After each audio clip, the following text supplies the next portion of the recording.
वैजापूर तालुक्यातील लोणी खुर्द येथे मराठा आरक्षणासाठी व मनोज जरांगे पाटील यांच्या समर्थनार्थ रास्ता रोको मुंडन आंदोलन करून शासनाचा निषेध करण्यात आला। मराठा समाजाला न्यायालयात टिकेल असे मनोज जरांगे पाटील यांच्या मागणीप्रमाणे आरक्षण देण्यात यावे अशा मागण्या करण्यात आल्या। मनोज जरांगे पाटील यांनी 7 दिवसापासून अन्नत्याग आंदोलन सुरू केले आहे। त्यांची प्रकृती खालावल्यामुळे परिसरातील नागरिकांनी सरकारविरोधात घोषणाबाजी करीत रास्ता रोको केला। यावेळी 5 किलोमीटरपर्यंत वाहनांच्या लांबच लांब रांगा लागल्या होत्या। यावेळी बोलताना अजय साळुंखे म्हणाले की मराठा आरक्षणासाठी जीव गेला तरी बेहत्तर, आता माघार नाही। मराठा आरक्षण चळवळ टिकवून आंदोलनाची धग कायम ठेवा अशी भावनिक साथ घालत अण्णासाहेब पाटील यांनी मराठा समाजाच्या आरक्षणासाठी स्वतःला गोळी झाडून आपल्या प्राणाची आहुती दिली, तर काकासाहेब शिंदे यांनी मराठा आरक्षणासाठी जलसमाधी घेतली।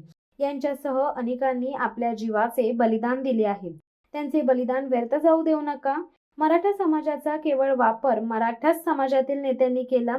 स्वतःच्या राजकीय पोळ्या भाजणाऱ्या नेत्यांमुळे मराठा समाजाची आज ही अवस्था झाली आहे।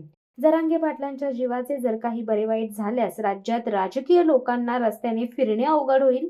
समाज पेटून उठलेला असताना थंड बसलेल्या राजकीय नेत्यांना समाज कधीच माफ करणार नाही, अशा आक्रमक शब्दात अजय पाटील यांनी संताप व्यक्त केला।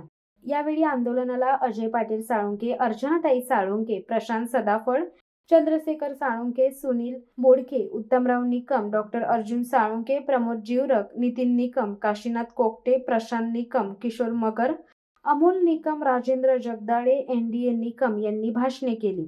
मराठा आरक्षणाच्या मागणीच्या आंदोलनाची धार तीव्र होण्याची शक्यता नाकारता येत नाही।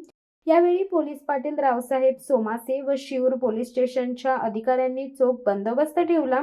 यावेळी पंचक्रोशीतील मराठा, मुस्लिम, ओबीसी बांधव मोठ्या संख्येने उपस्थित होते। शिवसत्ता टाइम्ससाठी शांताराम मगर, वैजापूर। धडक बेधडक वृत्त देणाऱ्या आपल्या शिवसत्ता टाइम्स न्यूज चॅनलला लाल बटन दाबून सबस्क्राईब करा आणि बेल आयकॉनला क्लिक करायला विसरू नका।